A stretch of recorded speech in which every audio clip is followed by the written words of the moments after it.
Let's dive right into this explainer and uncover a truly fascinating chapter of history. Today, we're looking at exactly how the 19th century English church responded to the massive societal upheaval brought on by the Industrial Revolution. It's a story of absolute extremes, showing how totally different minds approached the exact same crisis. Now, on the surface, you might be wondering, what on earth does a high liturgy Roman Catholic cardinal possibly have in common with that neighborhood thrift store you drive past on the highway? It sounds like a strange comparison, right? But as we unpack the source material today, you're going to see that both of these modern realities share fascinating roots, born directly out of the grit, grime, and poverty of the 19th century Industrial Revolution. So here's our roadmap. 1. A changing English church. 2. The Oxford Movement. 3. The Anglo-Catholic Middle Ground. 4. Enter the Salvation Army. 5. Theology in the Streets. And finally 6. 2 Legacies, 1 Mission. Let's get to it. Section 1. A Changing English Church, the Industrial Revolution's Impact. Okay, so we begin our journey in 19th century England. At this time, England had really become the geographic center of theology, but it was grappling with explosive urban poverty. Millions of people were pouring into cities to work in factories, creating this entirely new class of urban poor.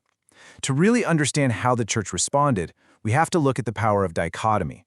We essentially have 2 radically different approaches offering solutions to the working classes. On the left side, we have a high church movement steeped in tradition and liturgy known as the Oxford Movement. And over on the right, a low church grassroots street ministry that would eventually become the Salvation Army. Section 2. The Oxford Movement, the High Road to Rome. Let's start with that first swing of the pendulum and look at the original intent of the Oxford movement. So in 1833, a group of Anglican leaders started writing what they called tracts for the times. Initially, leaders like John Henry Newman saw their Anglican church as the via media, the perfect middle way. They wanted to firmly straddle 2 major theological worlds, sitting right smack in the middle between the Protestantism of the Reformation and Roman Catholicism. But tracing John Henry Newman's personal evolution perfectly illustrates how this middle way completely shifted. He begins writing the tracts in 1833, but by 1841, he basically realizes, wait a minute, I can't actually see a difference between Anglican teaching and Roman Catholic teaching. The Bishop of Oxford sees this trajectory and officially steps in to stop the tracts. So by 1845, Newman officially converts to Roman Catholicism. And he didn't go alone. He actually led hundreds of clergy and laymen right along with him. He ultimately becomes a highly influential Roman Catholic cardinal. Newman, along with leaders like Cardinal Manning, who by the way had a huge heart for the poor, completely revitalized the Catholic Church in England. Section 3. The Anglo-Catholic Middle Ground, Liturgy in the Slums. But what about the folks who didn't go to Rome? For those who stayed in the Anglican Church, under the leadership of a guy named Edward Pusey, a brand new movement emerged called Anglo-Catholicism. These Anglo-Catholics were incredibly concerned for the poor, but their method was, well, entirely unique.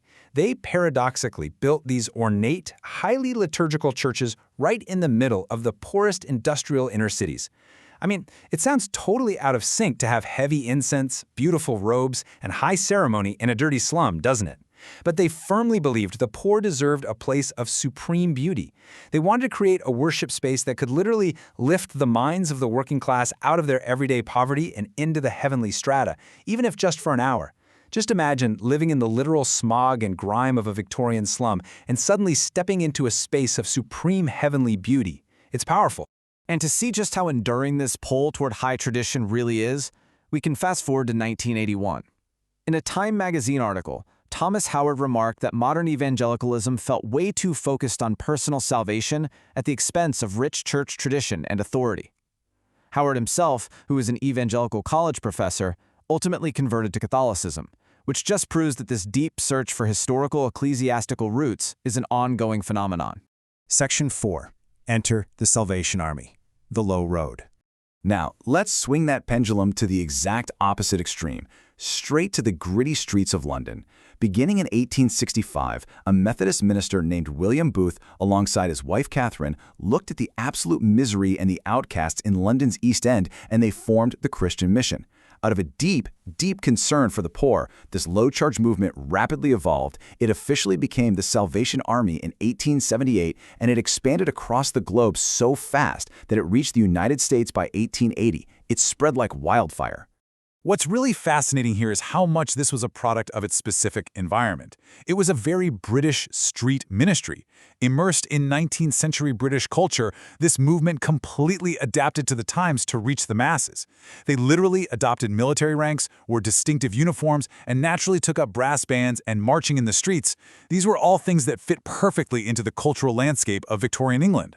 The enthusiasm for this new mission was absolutely contagious. It attracted leaders like George Scott Railton, who was so enthralled by Booth's pamphlet on reaching the masses that he moved to London in 1872 just to join them. The Booths invited him to stay at their house for a couple of weeks until he got settled. Well, he ended up staying in their spare room for 11 years. I mean, we've all had house guests overstay their welcome, but 11 years?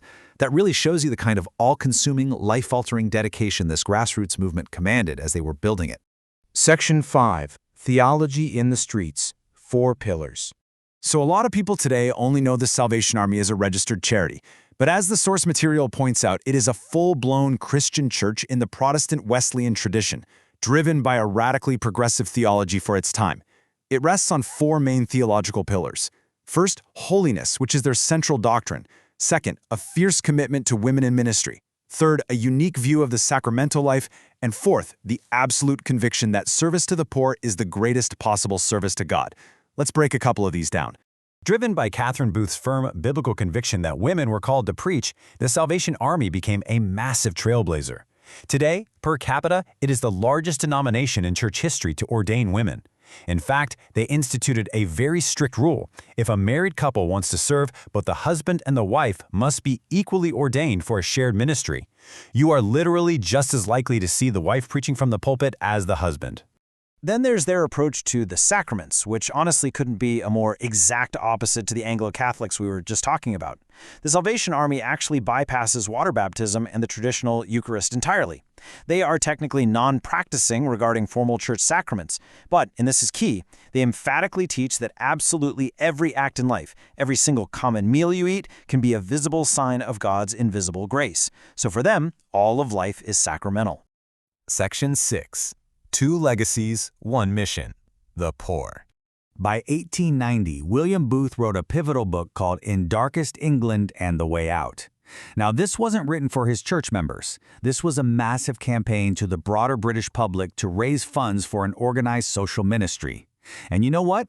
The legacy of that book is everywhere in our modern society today. Those thrift stores you see on the highway? They exist to fund residential rehab centers for addiction. The disaster relief canteens you see responding to massive tragedies, like the devastating Oakland fires, where they fed people who had suddenly lost absolutely everything, all of that organized on-the-ground care stems directly from Booth's 1890 vision. And this brilliantly illustrates the contrast we've been exploring throughout this explainer. We have 2 profound, totally distinct responses to the Industrial Revolution. On the high church side, Anglo-Catholics used heavenly beauty, incense, and rich liturgy as a psychological and spiritual refuge for the poor right there in the inner cities. On the low church side, the Salvation Army used grassroots social relief, soup kitchens, thrift stores, and uniforms to meet the poor exactly where they were in the streets. Despite being complete polar opposites in style and theology, both left a profound, lasting dedication to those suffering in the margins. Which brings us to a final thought to leave you with today.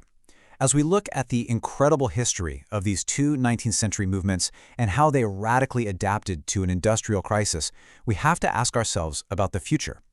When faced with modern crises and totally new forms of poverty, will the institutions of tomorrow swing high toward ancient traditions? Will they swing low to the grassroots streets? Or will they find an entirely new middle way to serve the invisible among us? It's definitely a fascinating question to ponder. Thanks so much for joining me for this explainer, and keep learning.